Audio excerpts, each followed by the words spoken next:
because we talked a lot.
Hello.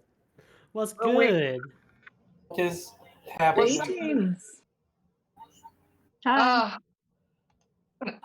Hello. Oh no, this is not that campaign.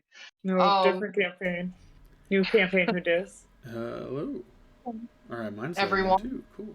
Very cool. What? No, go. Have fun. Make good choices. Welcome to the campaign on Dice Dice Baby. We have a wonderful group of peeps playing tonight. We have the great and in charge man, Nick. Say hi, Nick. What's happening? We got do you have any tags or anything, Nick? No, I mean him. No. You usually do that at the end, right? I suppose. I don't. Yeah, I do all that stuff in the end. Yeah, that's fine. Oh, okay. We got Pete. Say hi, Pete. Hi, Pete. We got V. Hoi! And we got Megan. Hola. All right. So tonight's gonna be a bit different. I guess I'll just go fuck myself. And Chris, of course. Yeah, that's what I thought. That's what I was gonna say. I was gonna say tonight's gonna be a little bit different because Chris isn't DMing. Say hi, Chris. All right, now I'm embarrassed. Mm-hmm. So, my name is Amber. I will be your GM tonight. I don't know if you guys are ready to just jump right in. Yeah. Excited. All right. Well, welcome to Atlan, an empire created on the deceased elemental bones of gods. Though it may be the oldest continent on Krea, its age comes with so much history and knowledge that even the brightest minds haven't scratched the surface of its origins, even with science and magic on their side. Atlan is home to the heroes who have saved the world time and time again. The GOATs, GHOATS, the greatest heroes of all times. Every town welcomes them happily with parades. They're full of meat, food, and the best rooms available. Now they prepare to face the ultimate villain, a being of pure darkness with no face or name. All they need is the strength of their will, friendship, and a bit of luck, and the help of their faithful apprentices. So, how could they possibly lose? With that, we will kind of zoom in on Atlan, deep in. You see a large castle on a cliffside. As the camera zooms in, it goes in through a window. The pane glass on the outside has a sort of stain of. It looks like a blonde-haired man in golden armor stabbing his shield down, so that way the cross is literally punching an enemy in the top of the head. Past the window, you see a just normal-looking man. Yeah, normal-looking man. Just standing there over his luggage, getting things ready. So Hugh, you are currently getting ready to leave to exit and head to the town of Lattice. What kind of stuff is Hugh packing, and give us a little rundown on what Hugh looks like. Okay, so Hugh Man Pearson is the most normal looking man you can imagine. So ordinary you could lose him immediately in a crowd. Like, it's really hard to he's forgettable in appearance. Like, very basic. He's wearing armor and stuff, but he kind of walks robotically. But he is not a robot. He is a human man. So he is looking over towards his mentor and saying, "Hello, do you need any help today?" you see a large human male of very, very large height. He's like probably about 6'1", 6'2". He's got blonde hair, kind of combed back, very chiseled features, kind of like the epitome of like the high school jock but grown up a little bit, or like a really put together realtor, you know? Just a very abnormally nice and he looks and he goes, well, Hugh, it seems you have all your things together. How have you been feeling lately? Well, I have to say the voices are starting to get a little bit stronger at night, so that's been a little disconcerting. But I'm sure there's nothing wrong with it. It's normal, like you told me.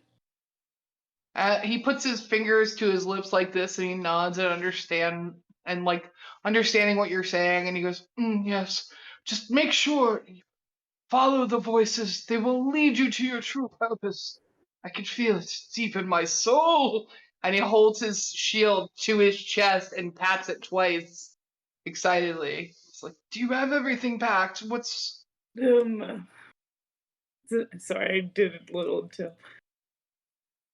Well, it looks like I have my holy symbol. I don't know what that is. Why do I have manacles in here? That's strange. manacles in there? But it sounds fun. Ooh. Is this like a Batman and Okay. Robin situation? He just kind of sits there in like awkwardness, just kind of like staring, confused. He's stone face. His face doesn't move at all. He's just agreeing with what you're saying. He kind of looks around a little. You see, he's like sort of sizing you up a little. And he goes, okay, yes, Well, we must hurry. Do you have everything? Do you have that thing I gave you? You know, the thing. What thing are you speaking of? If you don't know it, then you don't have it. And you see, he kind of like What is is like, well, come now, hurry up. it? He follows very like, dude, like he power walks over towards him. You see that like some of the servants in here, they kind of shy away from Chase a lot. Make a perception check for me. Oh yes, that's a 17, -1, so 6. 6. You rolled a 17. 17 -1 is 16. Sorry. Okay, I was gonna say, wow. Okay, yeah. You notice with that eye, you notice that like the servants themselves, they look a little like shaken, nervous, and maybe a little scared of Chase as he walks into the room and leads you down the hallways. They kind of turn away as he like marches down the staircase to the carriages. Hey, Chase. I noticed that these people seem to be staring at you a little bit. Is there something on my face? Is there something on your face? And he looks back and looks at you, straight faced, and goes. And for a second, with that high of perception, you notice that there's almost a twinge of anger, but then it's gone immediately, and it's just a large plastered smile. And he goes, "The only thing on my face is this gorgeous rack of pearly whites." And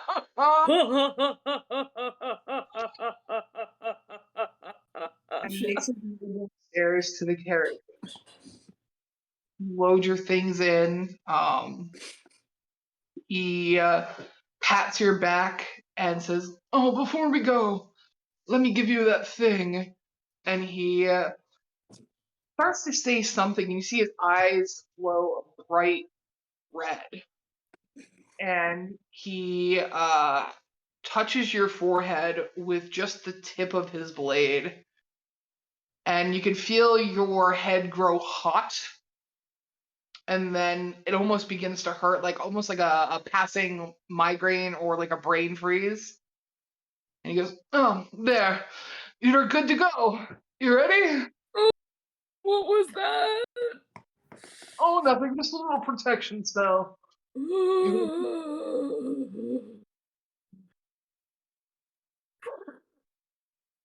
"Get in the cart, you! Get in the cart!" Yes, sir. Do. And he's just like, he rolls his eyes and he hops in the cart and it starts to take off.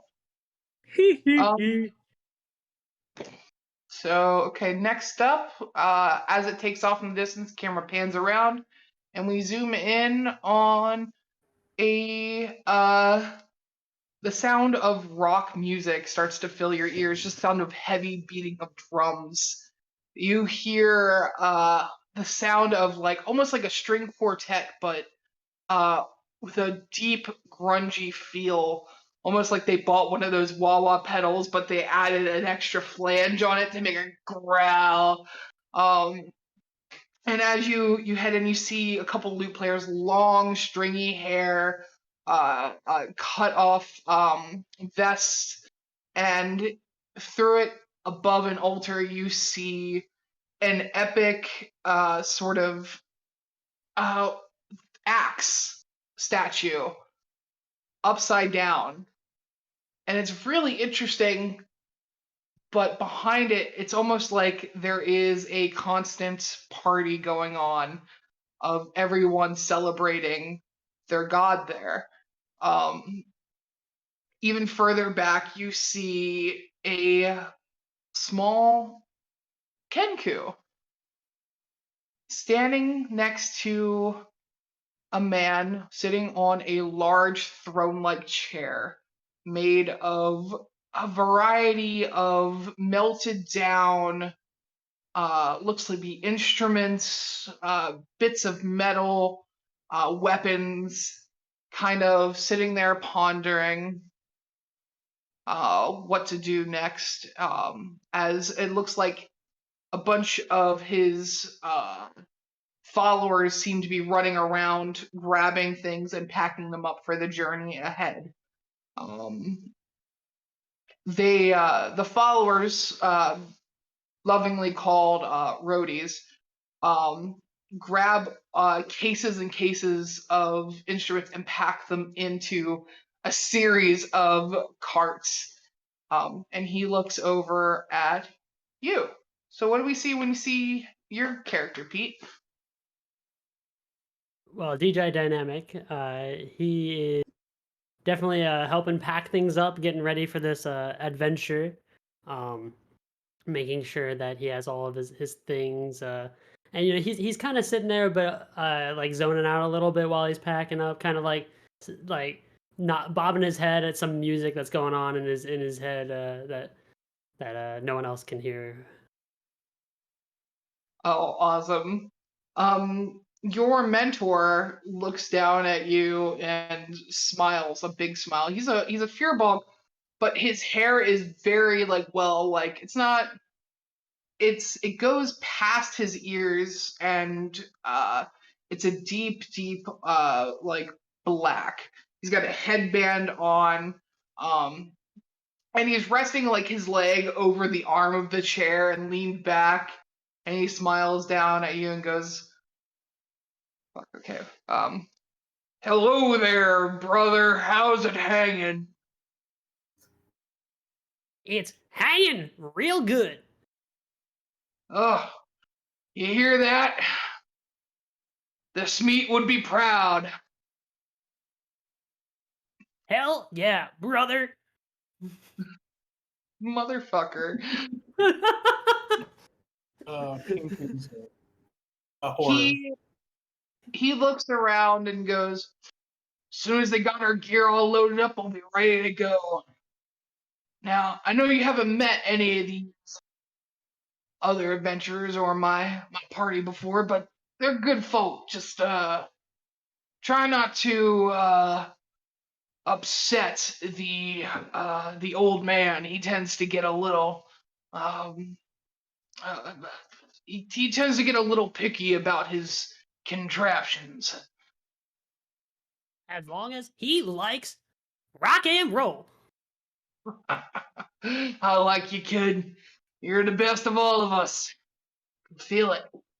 And he like claps you on the back, and he's like, "You got that thing I gave you?"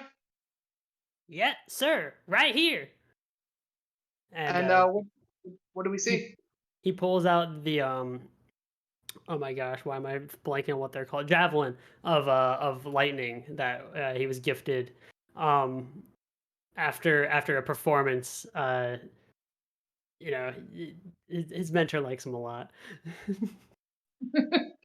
He laughs. He's like, "That was a good one."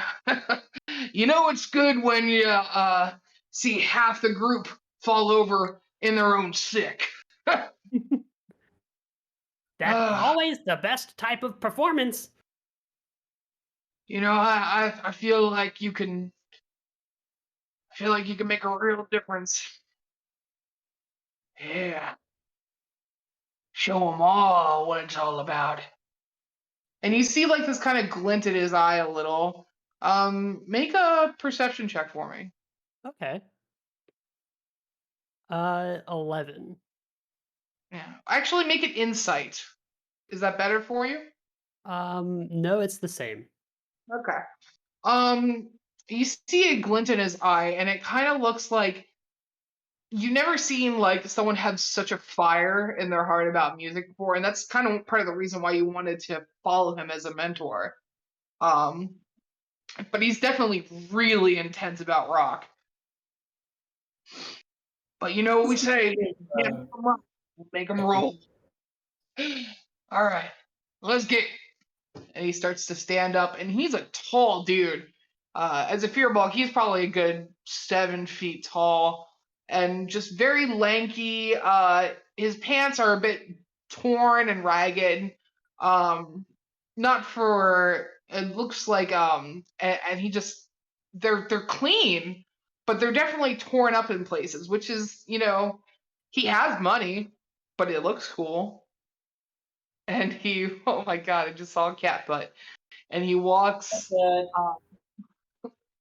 down the hall, parting the roadies as they're going in, like in between the pews and like up on the stage and grabbing equipment. And you exit the church of the school, and you see just in front of you, it looks almost van-like, the wagons themselves, but they're pulled by horses, and they have these fantastic paintings on the side of each of them. Just like one has like a mythical Pegasus painted on the side with a star backgrounds, and one has like it looks like the wizard. It looks like the wizard Tartarus that is staring off into what looks like a Milky Way, casting a spell. Typical 1980s Van bullshit. And he looks at it, he's like, "Well, best get," and hops in. DJ follows suit. As he hops in, you sit in the back, and it's like got this really cozy velvet interior. It's got like it looks to be live musicians in the corner, and they have their instruments plugged into what looks to be like a sort of magic glowing box that seems to amplify the sound. And they start playing music, and he just sits there, his hands in front of him, and he looks at you and goes, "All right, this is gonna be your first big mission. You ready?" Hell yeah, brother. That's what I'm saying, brother. I like this kid. Have I told you guys I like this kid? And the musicians go, "We like this kid. We like this kid." They all kind of like chorus together, and he goes, "You got any questions for me?" No. Yeah, let's go. And as you see the vans pull off and hit the road, You see the camera pans up, shoots in the air, and heads to the other side of the continent. Where, let me just roll the d6 here. Oh, okay. We have a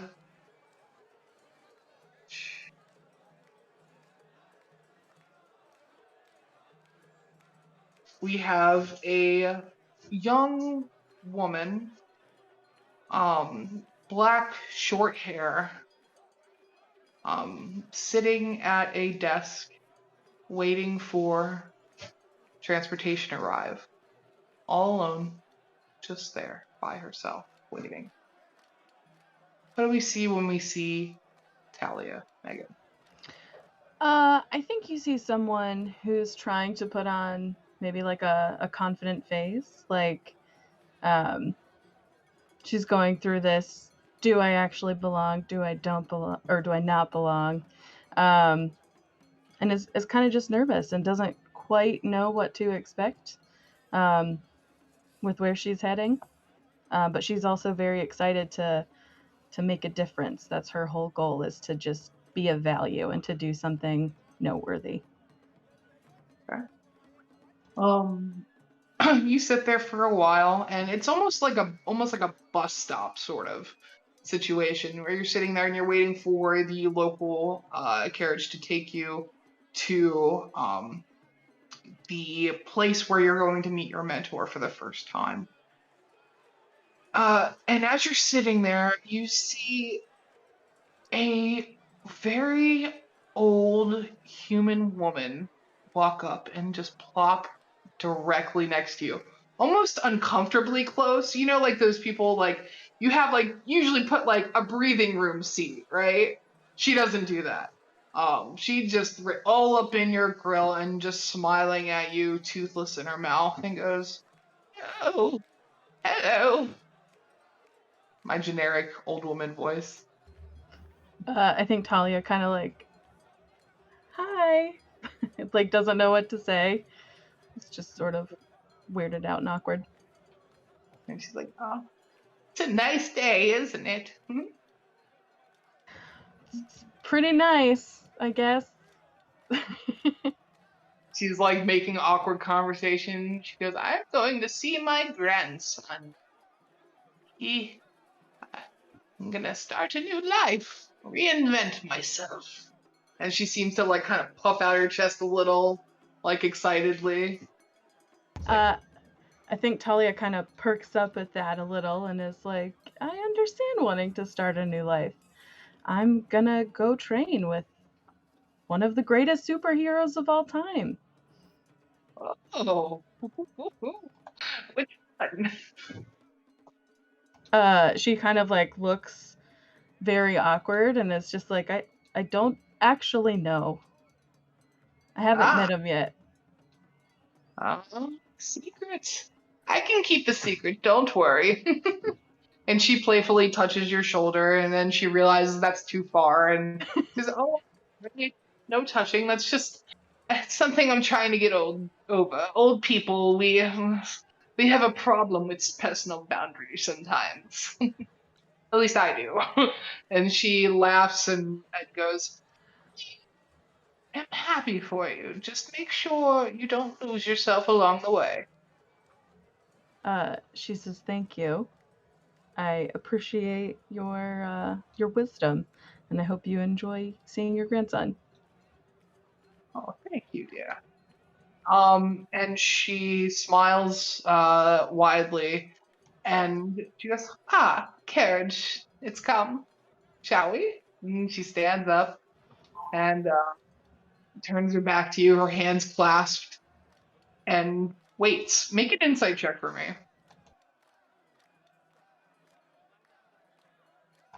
Not great. A 5 total. This is some touchy old woman. Obviously got a little screw loose, but she seems nice enough.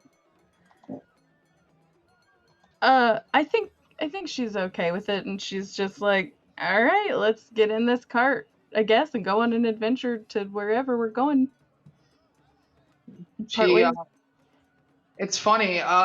As she like is about to hop in, you see like the cart pull up, and it's not the normal like everyday like cart. It's a very nice like upscale cart. It has like almost one of those drawn carriages you'd see go to a ball. And she goes, "Oh, that's me. Are you coming, dear?" And she looks back at you. Sure, why the heck not? Of course.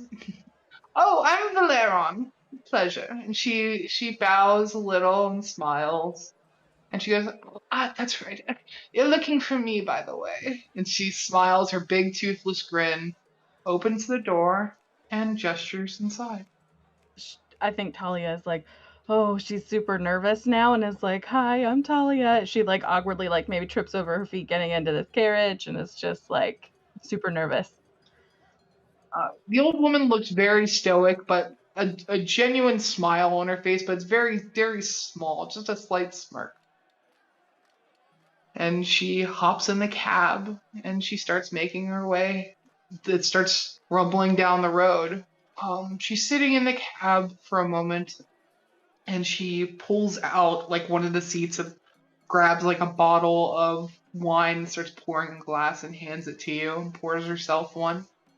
Swirls it around gently, crosses her legs and looks you up and down and goes, "So, do you know why I chose you, Talia?" Honestly, I don't. I'm surprised you even had heard of me in this podunk town.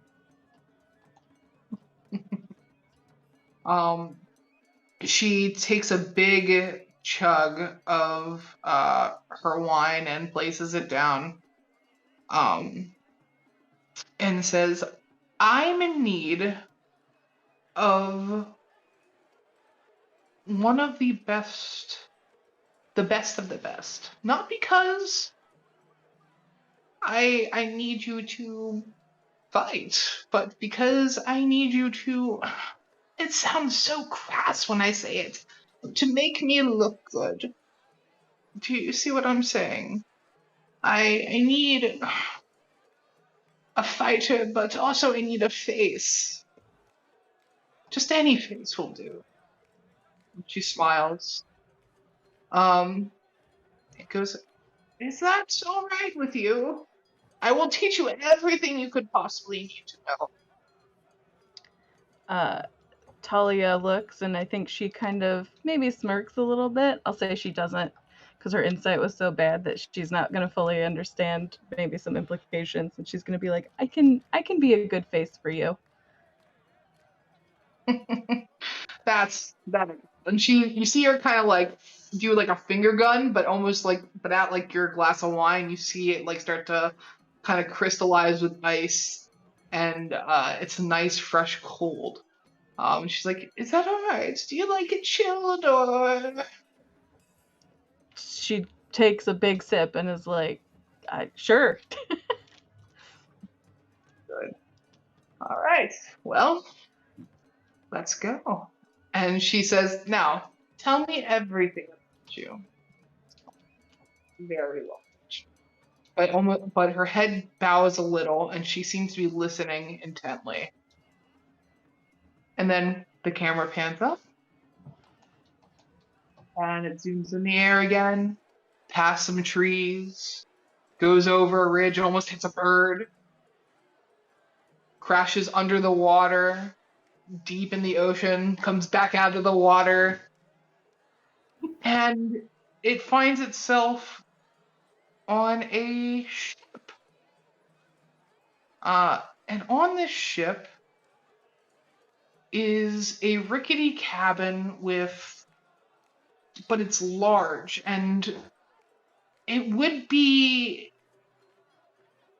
it would be concerned with like the person in it, just because there are so many vials of corrosive liquids about, books, papers strewn everywhere, candles. I mean, on a wooden ship, just all over the place.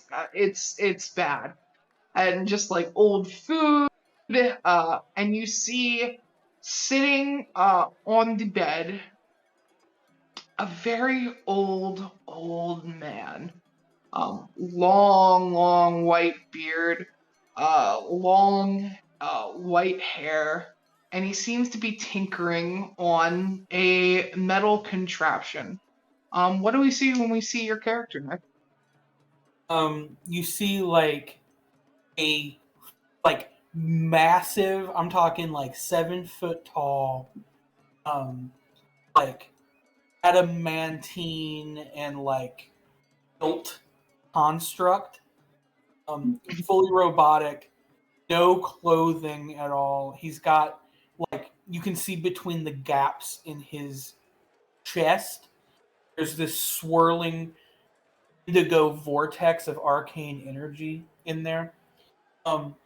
He's staring out a window opposite the man on the bed, and he's holding a brand new, like out of the box. You can see like an opened box, like on a table from like a Hatter store. This cone, like stars and crescent moons coned wizard hat, and he's kind of like looking at it, and he's kind of like grabbing it by the brim and twisting it in his head, and he looks over his shoulder towards the man on the bed, and he goes, "Master, I have done several computations and have come to the conclusion that combustion point of wood is 451 degrees Fahrenheit. Well, under the heat of a candle, perhaps we should put them out." You see, he kind of laughs a little and goes, yes. I guess we should, but how fun would it be to live life just a little bit dangerously? I mean, without fear.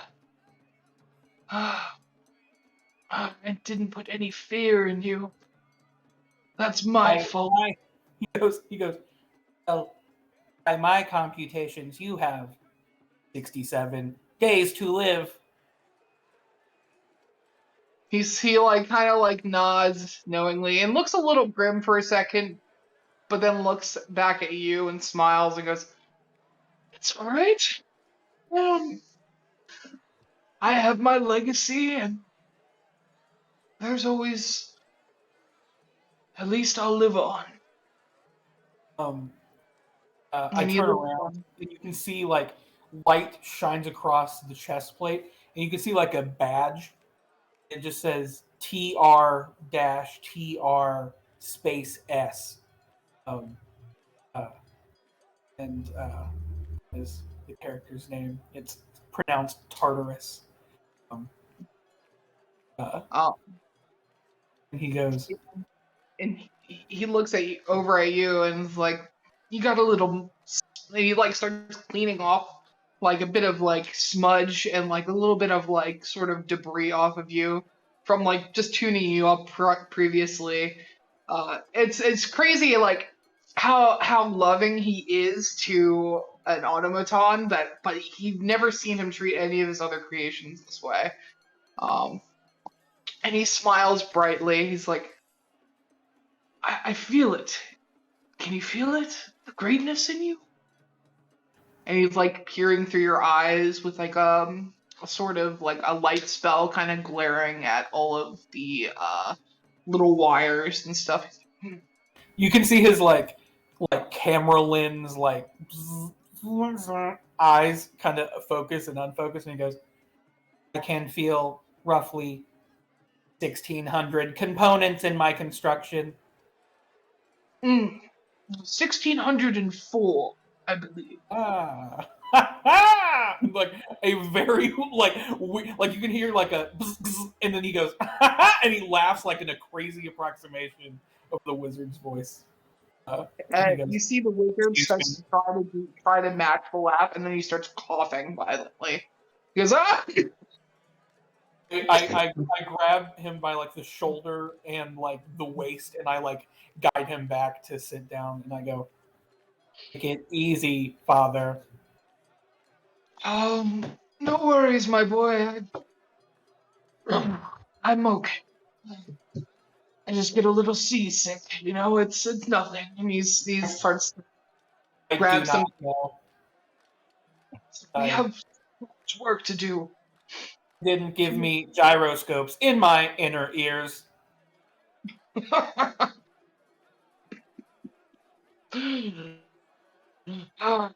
It's only a matter of time before you're perfect. I mean, you are perfect to me, but to the world. You completed my humor upgrade.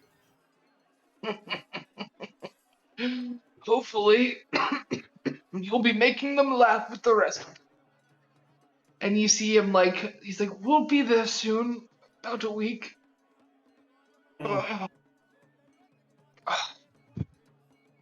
Oh, he's like, I'm tired. Help me to bed. And he starts shakily grab your hand, but he's so old and frail, and you could pick him up with one hand. I super cat scruff of the neck, but as gentle as possible. And I go, and I set him down. I'm like, remember, father, you are not 950 years old anymore, or 967. Oh, I told you. Days. I stopped aging after 18. That is patently untrue, observably false. He's like, I need to update the drivers on the humor thing. I need to teach you sarcasm. Oh, anyway. Sarcasm. Saying the thing that you do not mean. Singing it. Well, you have the capacity to learn. And he starts to shakily lay back. His body is very tense, and it's almost a chore to get him to lay out straight. All of his bones and joints, they're very stiff. So having to lay him out takes a little bit of work. You have to kind of work his legs and make him lay out. And as he lays back, he's like, takes a deep breath and exhales and goes, all will be well. My last hurrah. And he smiles as his eyes close. Twist a dial on my chest, and you're just like ping-pong machines going around. And then I open a door on my chest, and I pull out a mug, and it's steaming. And I go, "Hot toddy?" ? And then I set it on the nightstand. He eyes it with one eye. He's like, maybe just a sip. And he takes it and he sips it a little, and he's like, oh, I'm so glad I installed that. And he puts it on the side table again and closes his eyes and goes to sleep. I nod one time, very jerkily, and then I put my wizard hat on, pull it down really so it's over my where my eyebrows would be on a human head, and then I turn brutally efficiently, and I walk out the door of the cabin, and I walk up to the bow of the ship, and I just kind of turns, and the bottom half follows, and you walk out. Yeah, torso turns, then bottom half and then I walk out the door. As you walk out, you step onto the deck. You can. I don't know if you could feel the wind. You recognize pressure is high today. You recognize what it is, but the feel of it is kind of foreign to you. That idea. It's something that he hasn't been able to crack. And you see in the distance what looks to be landmass, and you take that to be your destination. Salt content 12% in the air this morning. And as you look out, the camera zooms past you even further, and it zooms right in on the landmass that you're heading to. And you see A man sitting at a tavern table. A knife in his hand. He's flicking it back and forth. He's got a hood up. He's a halfling man. Very handsome.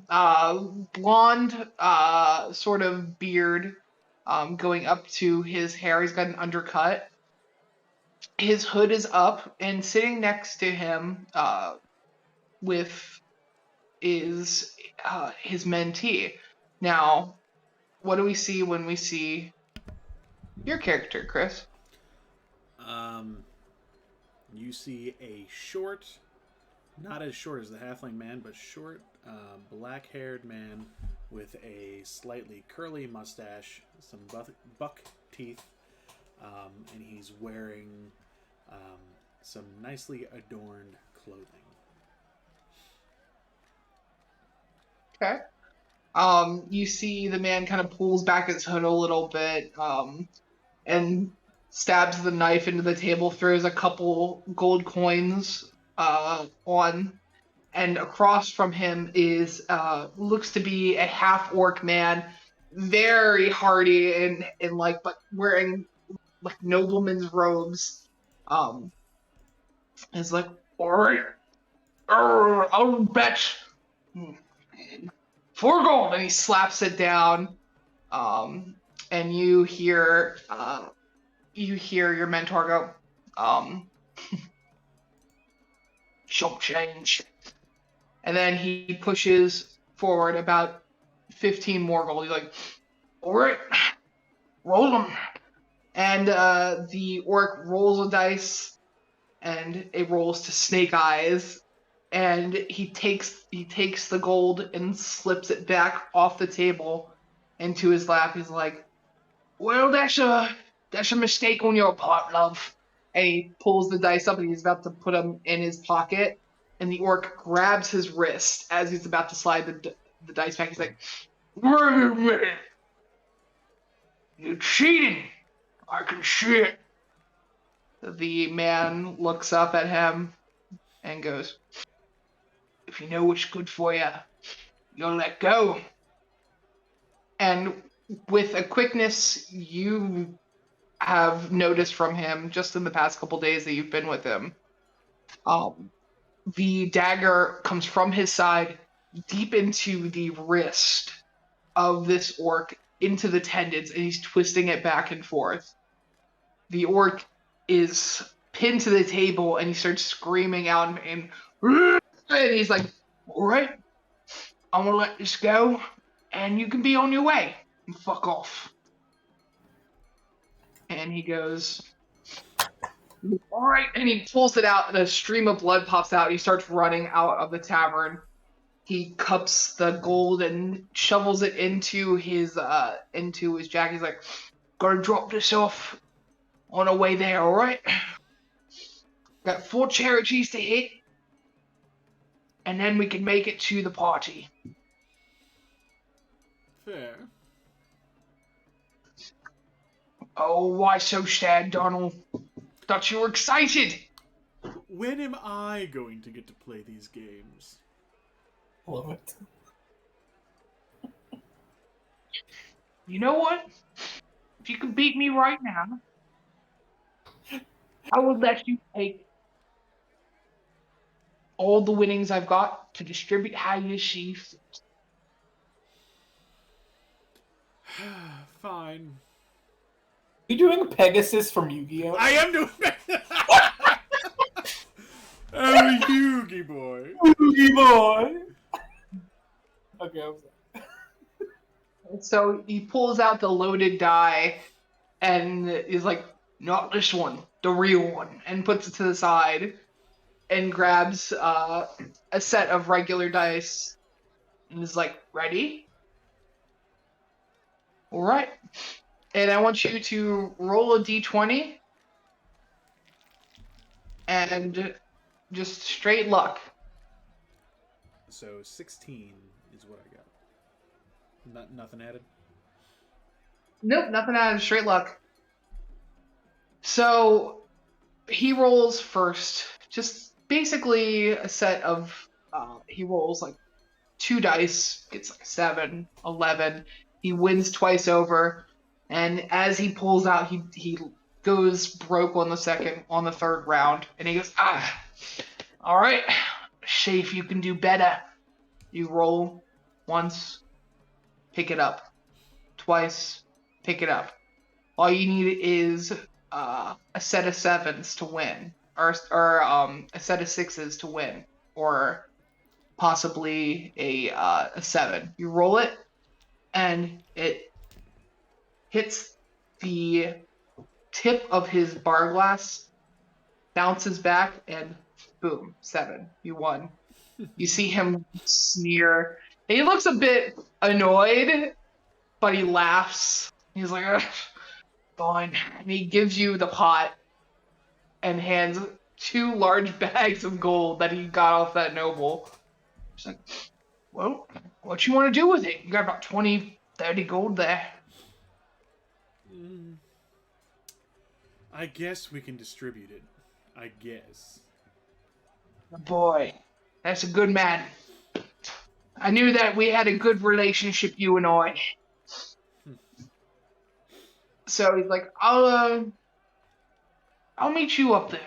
You just head on your way, and I'll meet you at the party. Sound good? Sounds good. Right. Well, you know where the orphanage is. You know where the yes. Oh, you'll be We've done this several times already. here a few days. Got time to kill. Sorry. All right. Well, I'll see you there. I'm gonna have me another beer. And he smacks the table, stands up, and pulls up his hood, and takes a step to the left out of eye shot. And as you peer past, he's gone. You peer around. Make a perception check for me. I'm really good at that. Not today though. 8. He is fucking gone.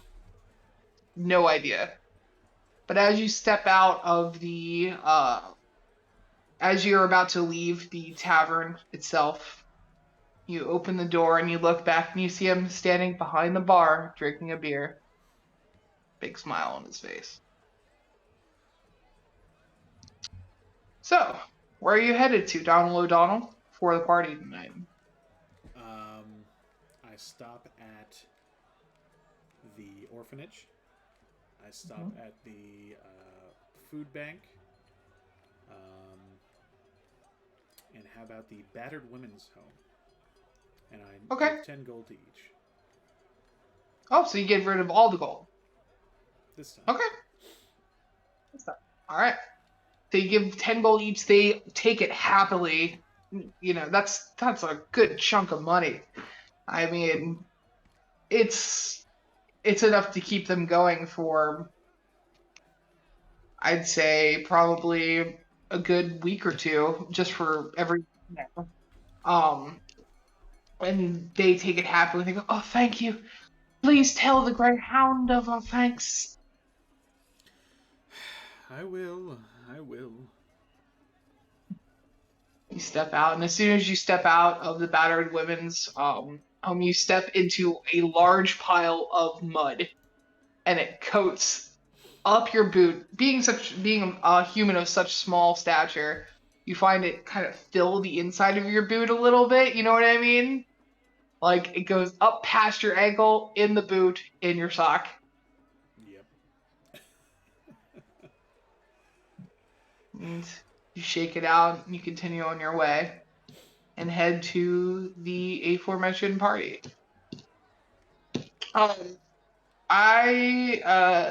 It is at the end of the long thoroughway. You see a large sort of very almost Catholic or evangelical like church. There are a large crowd of people outside. It looks like the whole town is coming. There's people running past you to get to the crowd.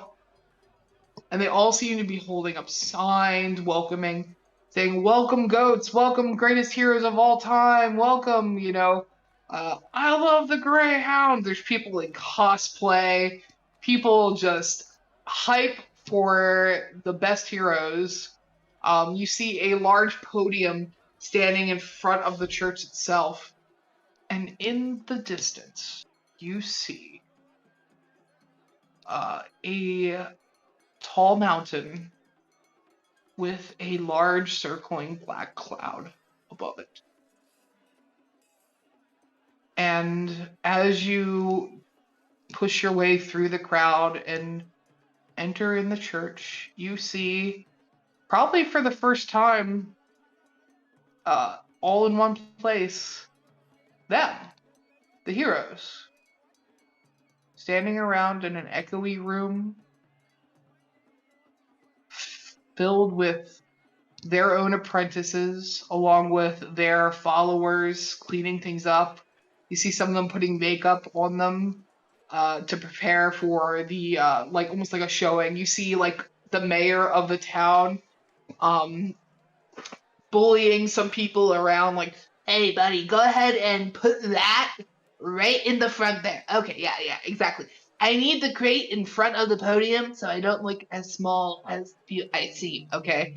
I'm just vertically challenged. It's not a problem. You, yeah, come over here. Bring me, yes, the wine. That's fine. And he starts drinking it heavily. And you see the Greyhound just sitting in the corner, his hood up, back to a pillar, while the rest of the heroes are gathered around him. You see, like, the heroes in them, they're kind of talking in hushed tones a little bit. And he looks over the crowd at you and, like, points over to a room. And you look over and you see a group of 4 other people and creatures sitting there, just all kind of getting there and finding their seat amongst the pews. You see a large metal automaton, a small Kenku, a dark-haired, lithe-looking woman, and a man. Just a man. Normal man? Just a normal man. Just Wow. you were like, as soon as you see him and you're like, is this like one of the like the peasants that just kind of came in here and decided to just chill, you know? But no, you see that they have like some armor on that you didn't notice before just because their features were so bland. I put my hood up and I roll over there and I try to just blend in with the crowd and sit down. I mean, I'm fully like an empty Iron Man suit with a wizard's hat on. I just like me, and I look directly at Donald. I go, "Hello. Are you attempting to avert notice?" No. Affirmative. I just look away from him. You see some makeup people come over and they're like, it's like red curly hair woman steps up. She's like, "All right, where am I putting it?" She starts patting the thing and starts looking at looking at you, Tartarus, and is like, I don't even know where to start with you at all, actually. I am an automaton. Have no need for cosmetics. Right, you're beautiful on the inside and the out. And she looks over at Donald and she's like, well, let me do your hair a little bit. Does Donald have hair? He does. He has a black toupee. Even though he's young, he has in fact lost some hair. So Male pattern baldness comes for us all. hey, Yeah. How good is that toupee? how good is it? It's Yeah. very good. You see the makeup artist gets all up and personal. I'm gonna roll a perception check on the. Go ahead and roll deception for me. Okay. Where did I just put? 19 plus 8. Oh yeah, you like kind of turn her head in a way that she can't even notice where the line starts and where it ends, and she starts like patting your face. She's like, "Oh, it's so good to see the next world's heroes," and she starts patting. Like she's like, "Eyeliner? Yes? No? Sure. Why not? You do have beautiful eyes. Oh my goodness!" And she That's what starts. they tell me. She moves on to, and the other woman moves on to the next person, moves on to Talia. Goes, all right, love, what are we doing here? What you think?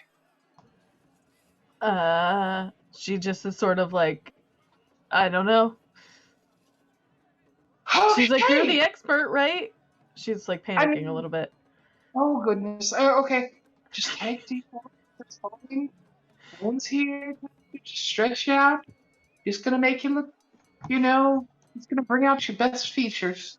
And she starts. Full Lady Gaga lightning bolt on your face. Yeah. No, the Kesha would. Yeah. David Bowie. Probably got lightning bolt at some point. She's like, all right. Your hair is perfect just the way it is. I don't want to touch it. You know what? I think we're good here. Just gonna do a little lip liner. Fine. Powder her. Let's send her out. And she's like, she moves on to the Kenku creature, DJ, and she's like, do you want me to powder your beak? No, thank you. I prefer darker colors, not powder. That's the rock way, baby. I could give you some eyeliner, but I don't think. Nope. Do it anyway. You got it. It looks like nothing changed. Your black eyes and black lids, they don't change at all, but you feel more punk rock. You feel more rock. Yeah, you feel more rock. There, and that's all that matters. Rock on. She's like, I've heard of this church. Do you want a headband or something? And she like scrunches her nose. Absolutely. She's like, all right, I think I got something around here. And she's like,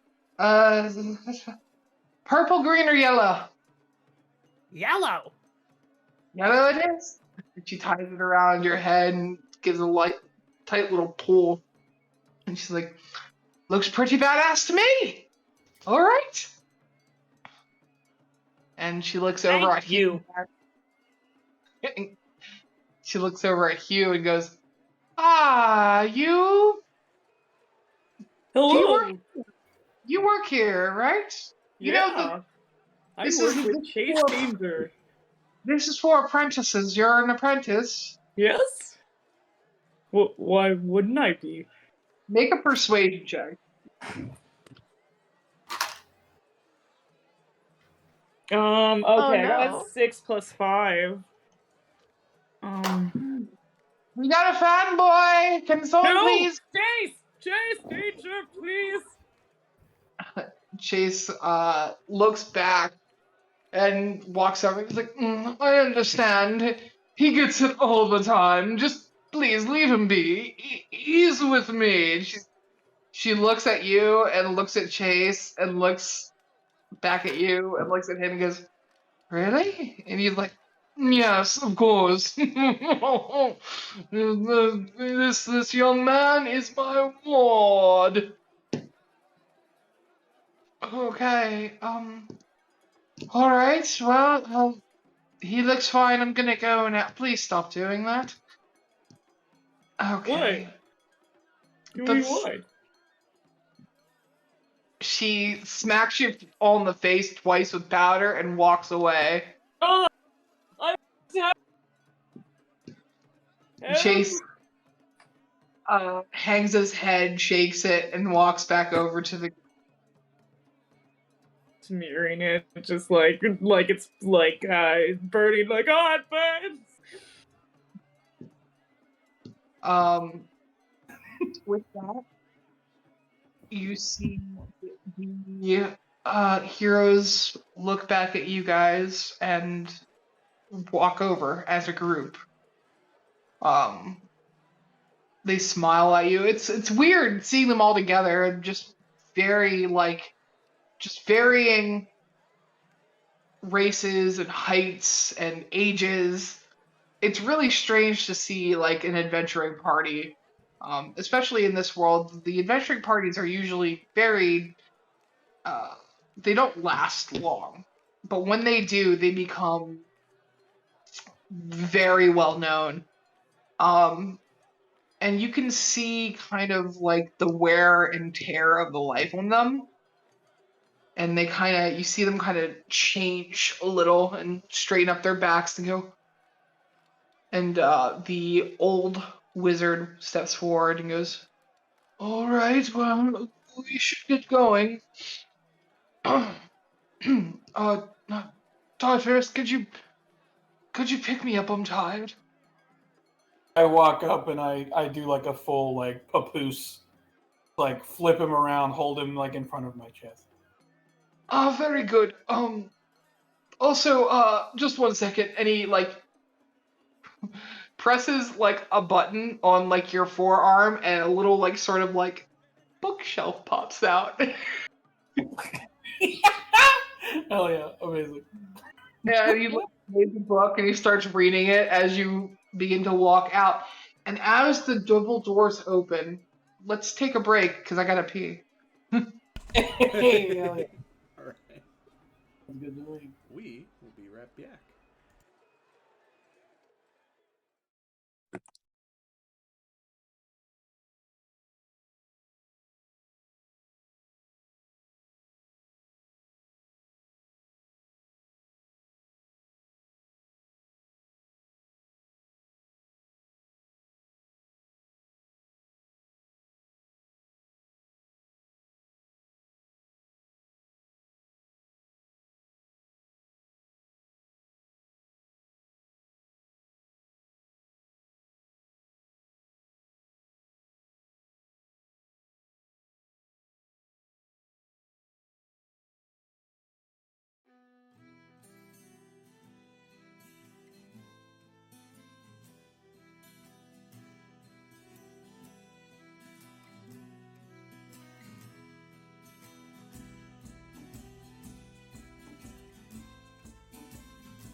and you see.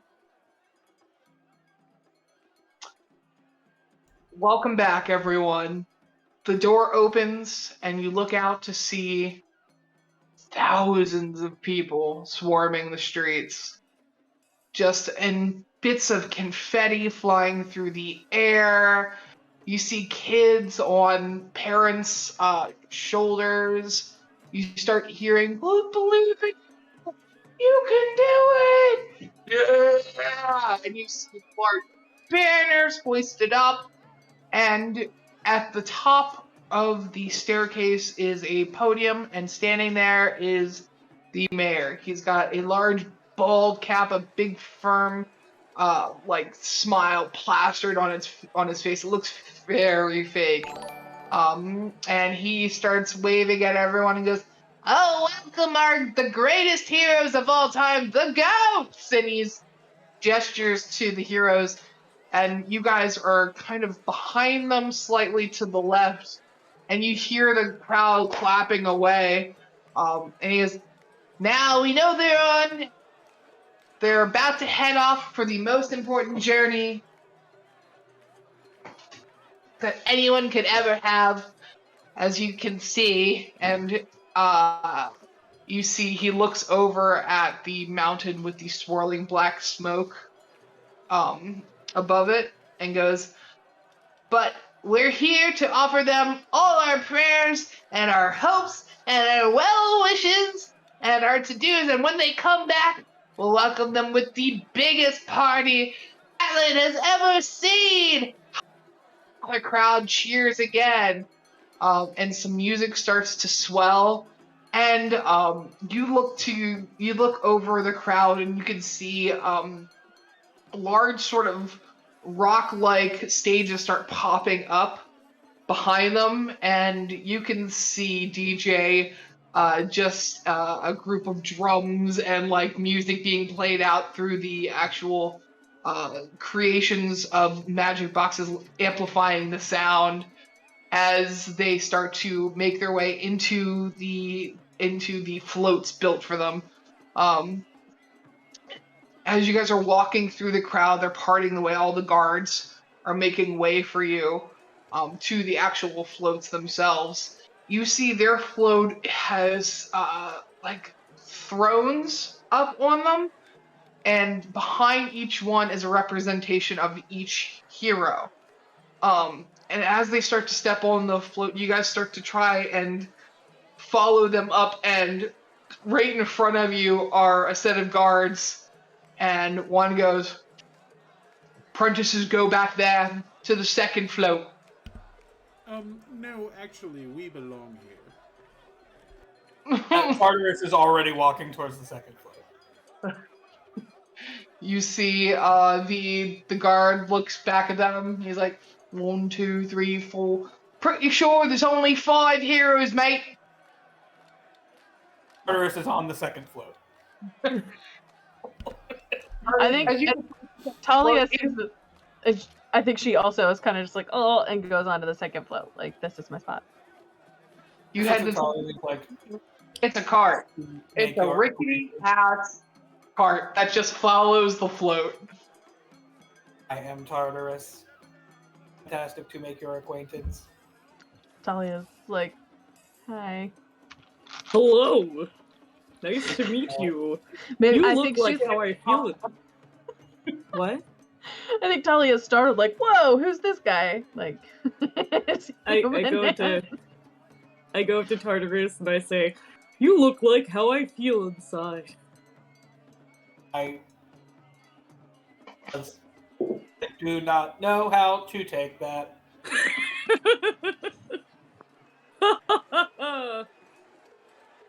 You see Eye contact staring.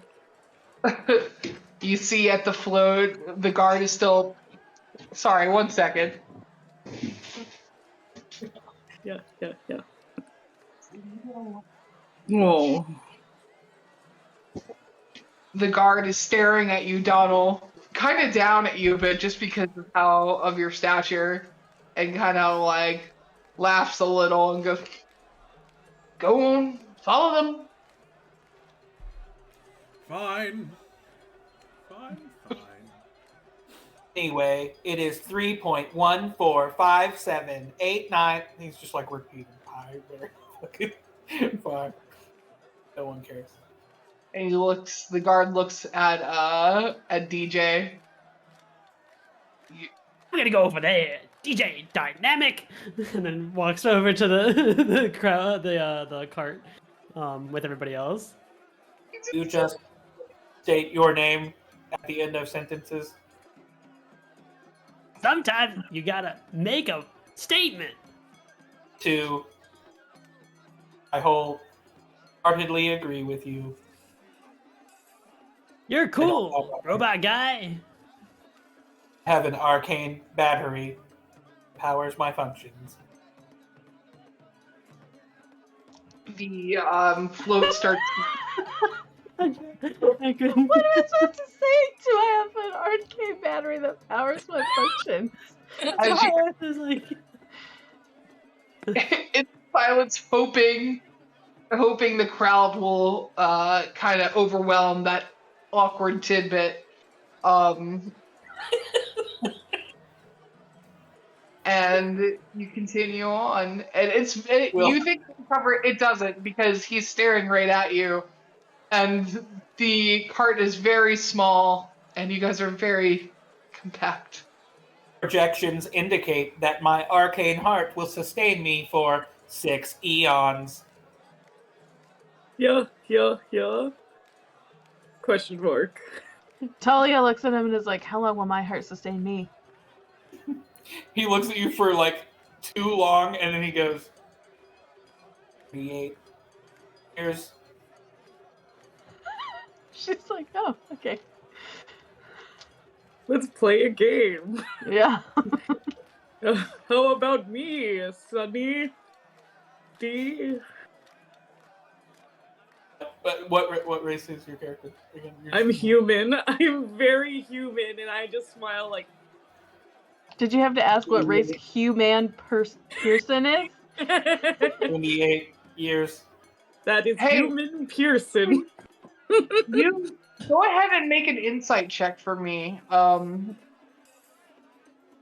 Tartarus. Okay. Let's see.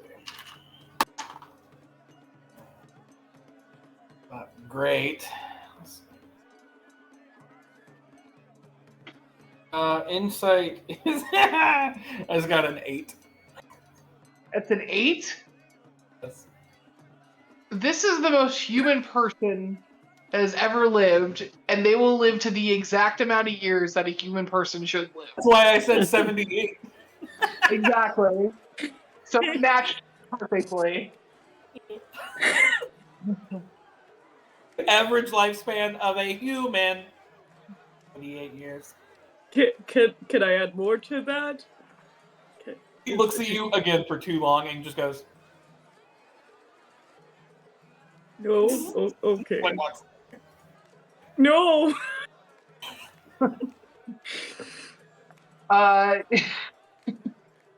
What does Donald think of all this? I'm surrounded by idiots. Thank Look at you. you. and just go,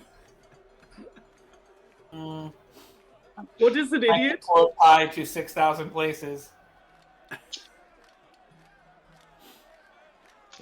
So the parade route is long, and about an hour into it, you can start to see people start to slowly disperse as it gets closer and closer to the base of the mountain. The wizard who is sitting in the chair motions for the parade route to stop, and the float itself stops, and the cart slowly bounces to a stop behind it. The wizard looks over and calls, Tartarus! I need a hand!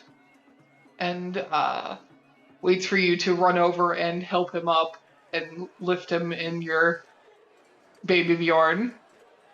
Your wizard baby Bjorn. Thank you. Oh, you always were a good man. All right, let's get cracking. You get it? Because krakens are a monster, and we're fighting a monster. I can't. Got it. As he descends off the float, you can see Chase hops down, and looks over at the rest of you. Anyone who wants to can give me an insight check. Can I'll I? do it. Yeah. 18 minus 1, so 17. I got a 16. You said 18. Yep, insight. Non-natural 20. Ooh. Mm. Got a 7. So, 15 and under. He looks like he's stressed about the battle to come. 15 to 19. He seems like he has something intense on his mind. And 20 and above, Chris. You're a man who knows what it looks like when someone is up to something. And you feel it radiating off of him. Something about his movements, his eyes shifting a little too readily back and forth. And you notice that his eyes shift to Hugh frequently. And then back to the mountain ahead. I keep my eyes on Chase Lee. Okay. You guys begin to... Human is deeply unsettling. Both Human and Chase Daly are fucking horror shows. They're absolutely like, we go in their closets and they're fucking like heads because they're all serial killers and they keep them as trophies. Like, So happy. It's exactly what I I love it. wanted. I love it and I hate it. Oh, it's like a present. less emotion. I'm so excited. I'm trying to just stay as still as possible. You look like well, it's impressive. It's upsetting. I'm supposed to marry you. I have to sleep next to you. Yeah. Alright. Anyway. So you keep your eye on him and you see him you see him notice your gaze on him as he like looks over and then does a double take onto you. And you see him kind of lower his head and do a little bit of a knowing smirk before turning his back and heading up the mountain with the rest of the group. You see he looks around and you guys, on the way up, it's about a 3-hour hike up that mountain. And you run into a series of like small creatures that you would, but you don't have to worry about fighting them yet because you're apprentices. So it's usually just the heroes themselves easily dispatching them. At one point, you see a basilisk jump out the sides of Chase, and he just holds his sword out, not even looking, and slices its head off, and just continues walking down the path, keeping conversation. The head flops to the ground in front of you guys. At one point, you see like a large eagle sort of dive out of the air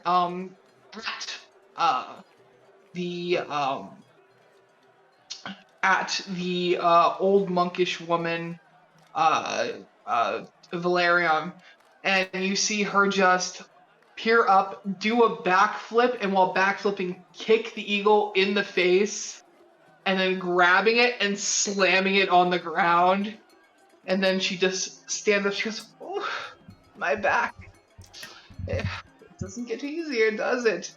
And you see Tartarus, the old man, looks over, goes, Baby Bjorn. goes, Baby Bjorn the whole way. he goes, "No, it doesn't, my dear. It surely doesn't." And he looks kind of like fondly at her with a big smile. And you see her smile back, and you could. Those of you that rolled high insights earlier can tell that there was definitely something there. Father, your pupil dilation went up by 0.38 millimeters. You see, he looks back and goes, "Mind your business, Tartarus. Mind your business." Okay. He doesn't say anything. As we're going up this mountain, I want to pull the Greyhound aside, and I ask, "So, what is their deal?" And I kind of point to Chase Danger. You see him. You see him kind of like sneer a little at the mention of Chase's name, and goes, "That there?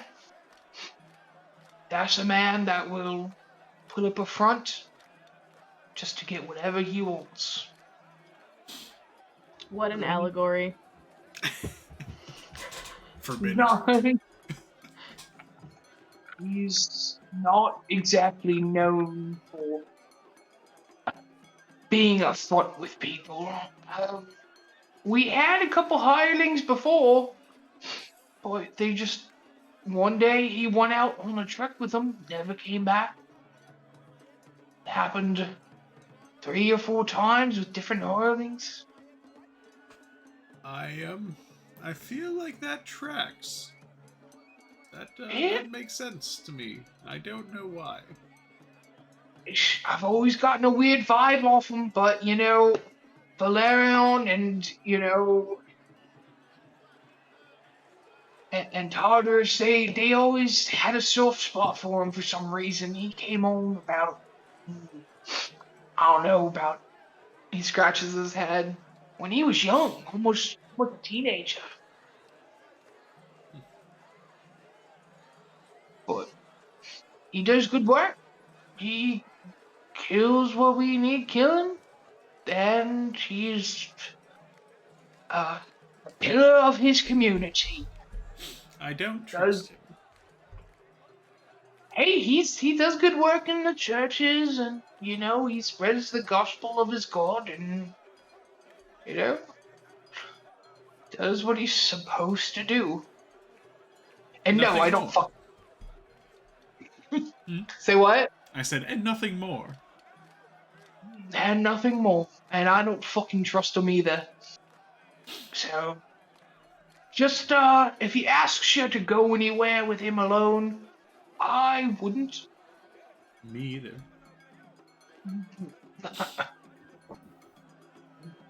Is this within earshot of anybody else, by the way, or no? Probably. All right. Probably. So you said, right? Yep. With that, he's like, and, stay away from his apprentice, too. I don't trust that kid. Anyone that just keep your eye on him, alright? He you know what? I worry. So make sure you don't let that one out of your sight. I won't. Alright. I actively have to look away from your screen because I'm like, this is truly unsettling. You're so still, it's perfect. I know. It's like they froze on camera. Yes. Yeah. Anyway, I have to look away too, so I understand. I think I'm just gonna close out that one. Oh. No, I wouldn't. So he looks at you and he's like, "Alright, let's join the rest of the group. There, don't want him to think we're conspiring or anything weird." And he starts heading back towards the group. DJ pulls Father Finn to the side and's like, "What's there?" Deal, pointing at the two that just were to the side, like kind of conspiring.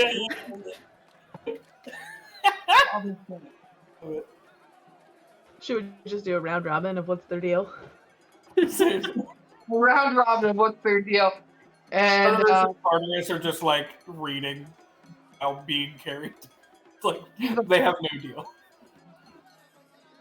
you have him. You sent me the Dominator. That's him, right?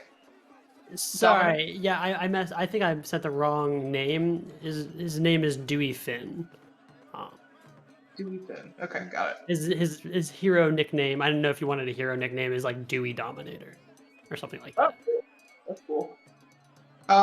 So Dewey, looks at you and goes, "What are you talking about, brother? Are you talking about the smiley one or the grumpy one?" It's gotta be the grumpy one. Him and Chase, they haven't gotten along for a long time. But they work together because, gotta take care of the old folks. So why are we here then? He smiles, he's like, well, the way I look at it is we gotta save the world and in turn save the music. This Spread thing the- gets... Huh? Spread the gospel of rock, right? That's the way to do it. And this thing's trying to stop the gospel. Well, that's not good. Not at all. If it spreads, there'll be no music for anyone. No one will be able to rock out. No beers. No... I mean, can you imagine a world without Aerosmith? A world with no more mosh pits. No Not without Lord Aerosmith. That's what we're looking at here, buddy. We gotta make sure that Aerosmith can continue to be a part of people's lives. Excuse me, are you talking about Stephen Triton? He is my favorite singer. Yeah, he's a prophet.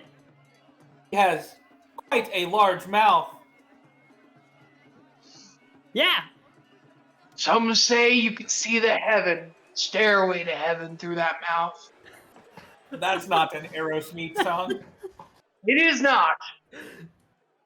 but we But it's respect one of the the other hustle of other rock and That is- rollers. Dead Zeppelin. I'm quoting one of the other apostles, all right? We're halfway there. Let me go. That's one of the lesser notable.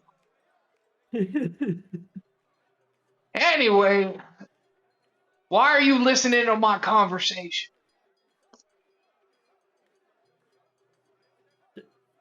No. Tartarus.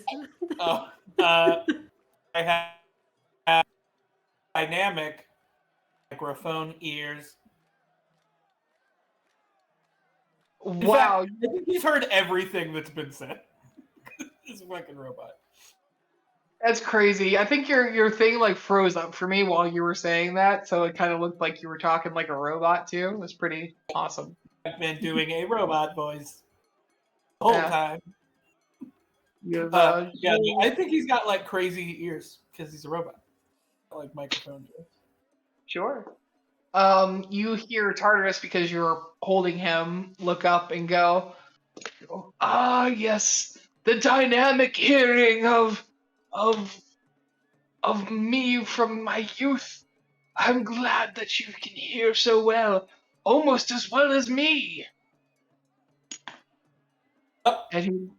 And he listens, and there's like so many there's people talking around him. And you see him kind of like interrupting people. He obviously cannot hear very well at this point. That's really funny. He only heard me start talking and like did context clues. Like Yeah, I that's have the only- intelligence. Right, absolutely. It's like, I'm gonna go to the store and, get some apple, and it's like get some apples, and they're like, "You're the asshole!" I just go, Master, it seems that Chase Danger is dangerous. I mean, it's in his name. Absolutely, totally fair. Mhm. Yes. I think it's very apt. And he starts coughing again. Hand He's him a like- fucking Halls. I reach out and the cap of my finger opens and a like Pez dispenser Halls cough drop comes out. Yeah, he grabs it. He's like, "Oh, that's very good." And he's like, "Oh, do you have my Pedialyte as well?" my Pedialyte. I'm still holding my finger out. I put out a second finger that opens and a little straw, and then Pedialyte shoots up. He's like, "Oh yes, this isn't weird at all. Delicious." I like Yes. hamster fuck. I like hamster cage like Pedialyte. Absolutely. And he does it, and you can see like all the other like all the other heroes look wildly uncomfortable, but they're like rolling their eyes because they're so used to it. It's hard. Oh man, Jesus Christ! Machine. As he's like, as you guys are going where he's like, yes, indeed, the perfect machine. At the Well, base I of the- can't wait until we have a restocking episode where we just have to load gallons of Pedialyte into Tartarus.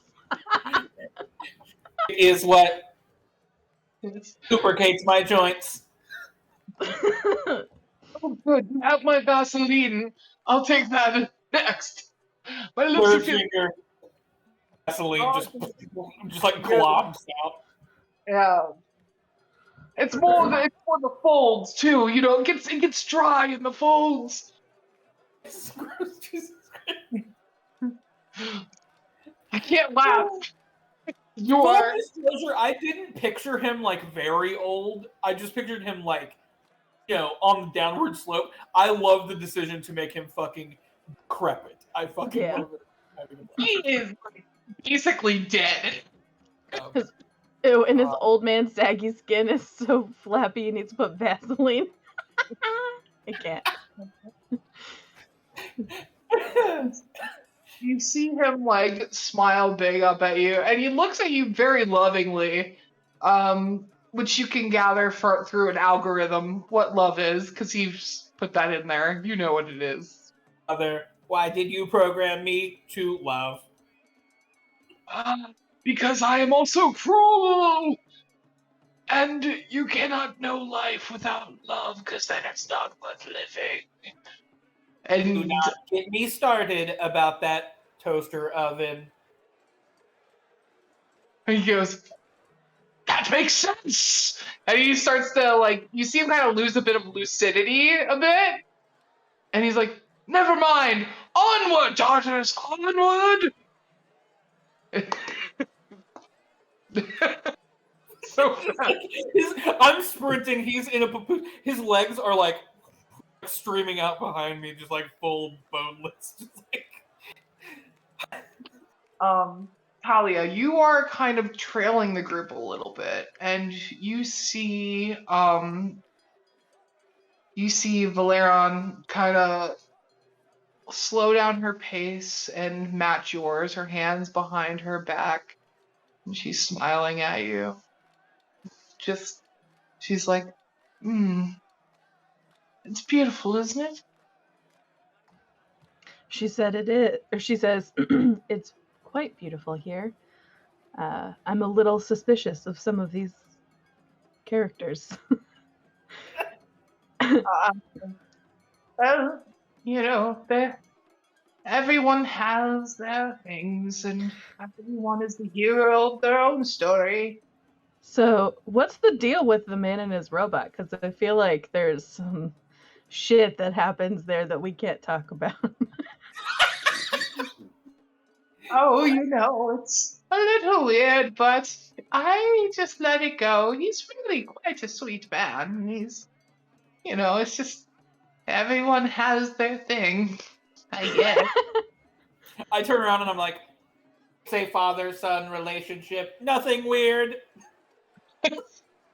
And then, like, she just thinks in her head of this guy sucking Pedialyte out of his finger, and it's like a little weird. What's weird about this? And she goes, of course, it's nothing weird at all. And she looks at you and she like puts her hand, she's like, it's totally fucking weird. Okay, and she's like, what about the smiling guy who, like, I can't really remember what he looks like, but I know he's got teeth because they're always showing. Which one? Got a real teeth first face. Yeah, Chase and Hugh. Oh, Chase. Oh, he's such a sweet boy.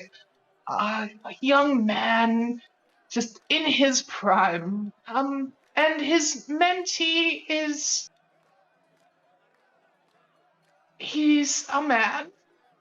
And A Hugh man. his name is Hugh, and he is trying his best. I would, however, keep an eye for anything weird with him. Weirder. Definitely. Like weirder. You know? Yeah. Just try not to... I'm not gonna sleep anywhere near the Hugh man. Just try not to dig too deep into that one. Let him stay surface. Let Hugh be on the surface. Let him be his normal man self and leave it be. Just don't poke any further into him. Chase, however, you know what? Just leave both of them alone. Don't poke into either one of them, because that is some things. Anyone else you want to know about? Please tell me there's someone else, because Jesus, this is going on She too. brewed a full like pot of tea and was just like,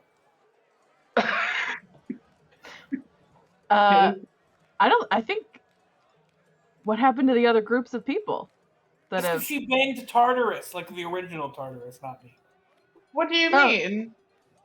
well, we were told that there have been other groups of squires before that haven't made it. Yes. From what I know, they went out on mission with one of the members, and they just disappeared. Some of them fell in battle. Some of them were taken. Depends. We see dangers every day, and it's not for the faint of heart. She kind of looks at her and Make is an like, insight. okay. This wasn't great. can- Ah, damn. It's an 11. 11. You can tell that she feels some kind of way about Chase, but you can't put your finger on what. Like, I mean, like with a 10, like 10 and above, you can tell like she's not being fully honest with you, but seeing as you're a new apprentice, it kind of makes sense to you. Like, Okay. it's like when you meet someone at a club, you're not just like, here's all my trauma, unless you're some people I know.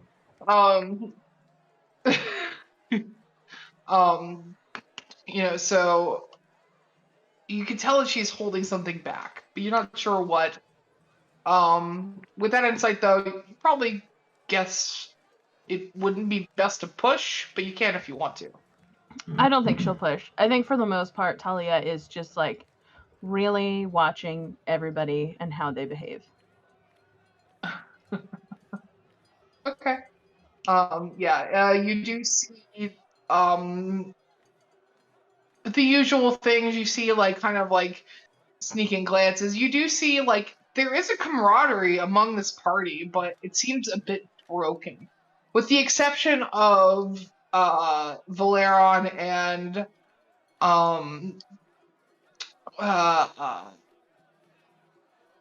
Finn and Tartarus. You know, there's still that similar like group dynamic there.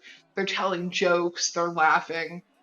And you get to what looks like you could see in the distance a large bridge leading into a cave buried into what looks to be an entrance that starts to shake.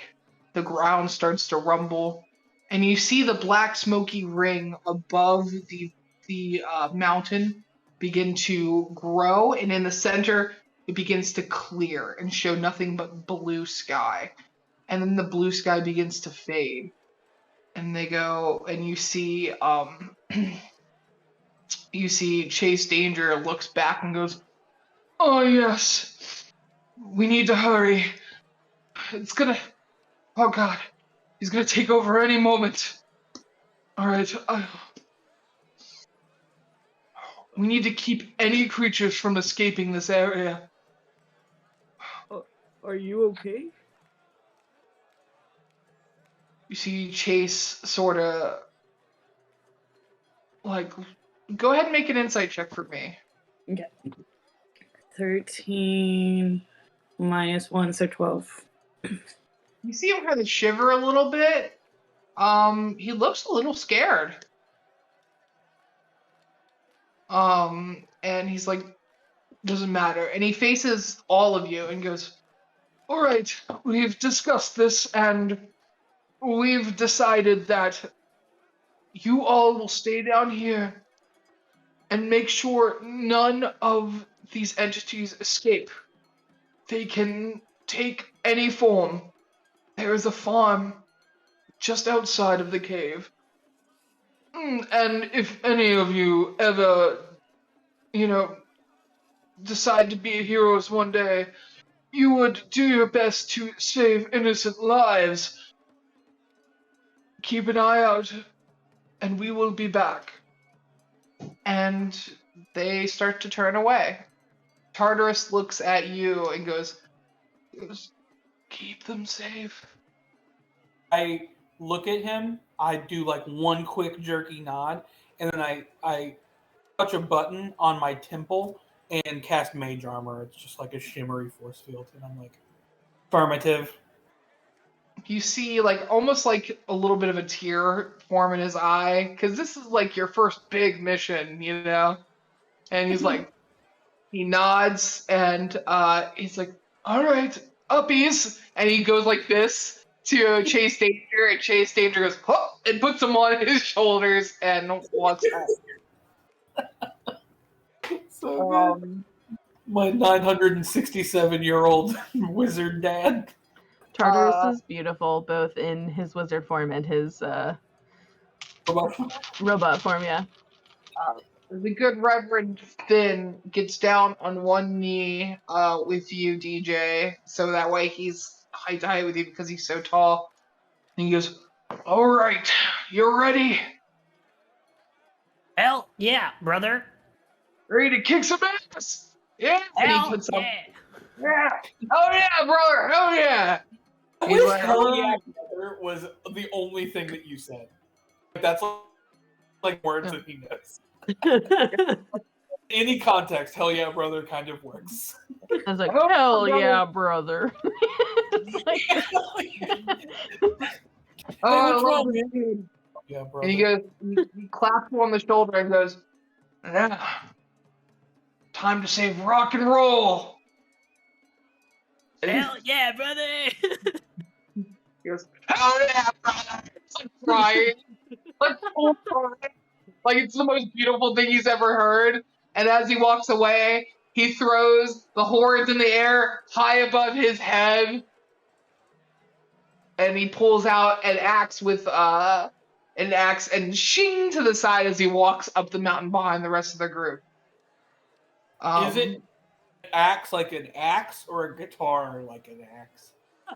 It is an axe. It's like straight axe. But if you turn it over, you do see some strings laced through. Hell yeah. But okay. So with that, you see Talia, you're standing there and you see Valeron kind of watch as the rest of them go up, and she looks at you and smiles sweetly, and she's like, "Well, I guess I'll see you soon." She's like, hopefully, unless we don't just magically disappear in these woods, Kay. Well, I mean, Kate is coming with us, so you should be fine, honestly. She like kind of centers herself a little bit and tries to start behaving like a monk and like tries to like refocus to get ready. She smiles sweetly and nods, and she's like, I know this is a big test, and it's a lot for just, meeting this old woman and spending a couple days with her on the road, but I think you can handle it, and afterwards, I think we should have a talk. Just remember that you don't want to hide the best parts of you, which is who you are. And she nods at you and goes, whoever that is, or whoever you decide that is, just know that people will love you as long as you are kind. I think that Talia sort of like makes a face and is like, thanks, but doesn't really want to like show that she has any level of understanding. Sure. She nods and turns her back and starts like shuffling up the mountain. And you are face to face, Donald, or side to side with Gray. Gray. His name is the Greyhound, but his real name is Gray House. He stands there, shoulder to shoulder, or basically shoulder to shoulder with you, even though he's a halfling. You're only slightly taller, even though you're a human. And he sniffs big and moves his nose about as he looks up with utter disdain at Chase Danger. And he looks at you and goes, I know I haven't taught you much, but if there's one thing I will leave you with, don't get yourself killed. And money isn't everything. So you say this, yet you're obviously going into a trap, right? Like this is what's happening. You know it. I know it. I do. I know it's a trap. Well, I'll see you on the other side then. One Thanks more for piece the of memories. One more thing. So great. Just so you know, it's always a trap.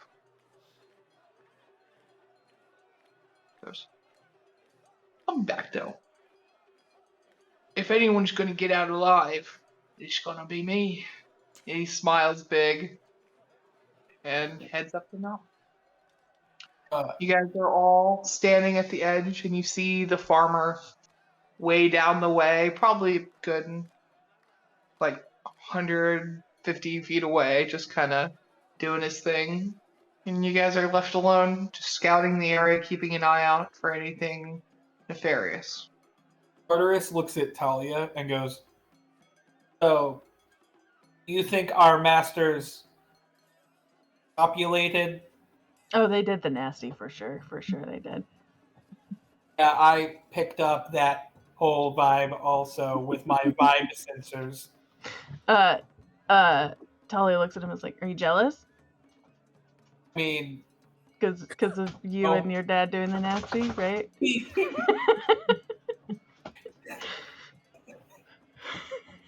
He programmed me to love, and then that sexy toaster oven walked out on me one day. I never looked back. Wow. You'll have to tell me more about that toaster oven sometime. Girl pull! Amazing. Amazing. As you guys are talking, you see We're building some heavy war for Taurus.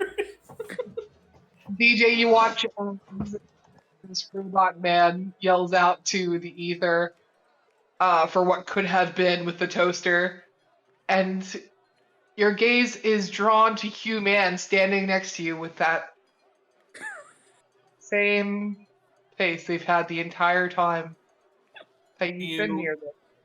Do you use whitening strips, Hugh Man? Yeah, he is very like clean teeth. Have no Yeah. need, for I do not possess teeth. So, what is your master's plan then, Hugh Man? My master?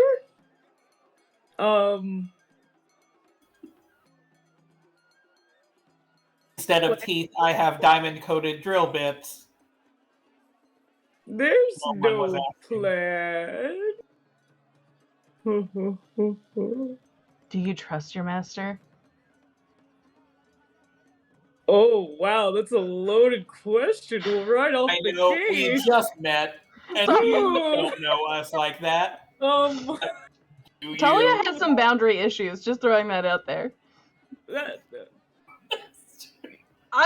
Whatever. I I mostly trust mine. I mostly trust everybody. I tried to. In fact, you have more understanding of speaking and other things. Are you? I Are can't you speak. I insinuating- mimic everything. What are you talking about?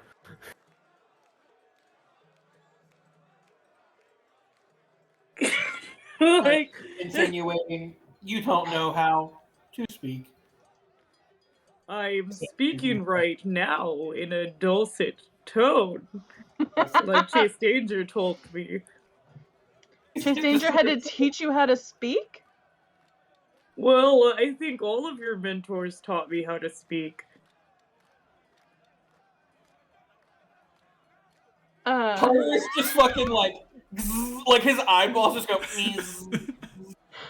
Well, I hate all of that. Dahlia just like shifts over to O'Donnell and is like, I didn't think this is where I would like. So, Turner's opens like a hatch on his torso, pulls out a flamethrower attachment, and just like screws it on. There's like there's like a pilot light, and he's like, Please don't kill me.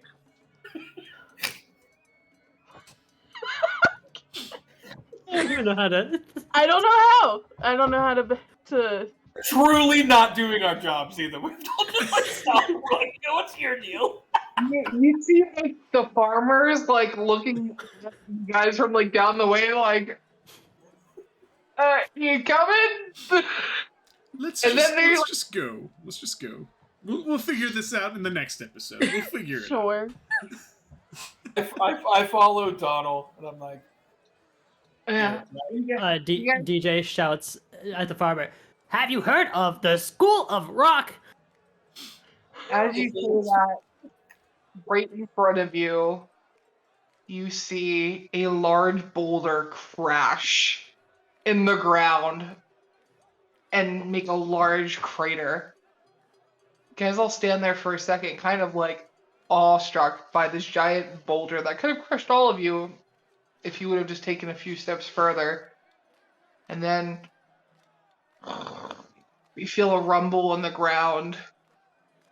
And the mountain itself, like a volcano, but of just black ichor, starts shooting in the air and starts coating the sides. And as it does, you see it start to roll towards all of you like a wave, a tsunami of lava, but just black goo. We should go. We should go. We should go. We should Yeah. go. Roll, baby. But wave climb up over the mountainside and begin to fold over you. And that's where we'll leave it. I grabbed the farmer and I put him in my baby Bjorn. Oh my god, my heart. Oh, God. Oh, buddy. Wow. All right. So that Cool. was a good session. That was a great session. That Wow. was Wow. awesome. Guys, This is already my favorite character I've ever played. Yeah. Years of experience of playing D&D. your commitment to being that still on camera is so, I could never do it. It's amazing. Truly. And like I'll look and periodically you're just like making a face and then it makes me laugh. It's so good.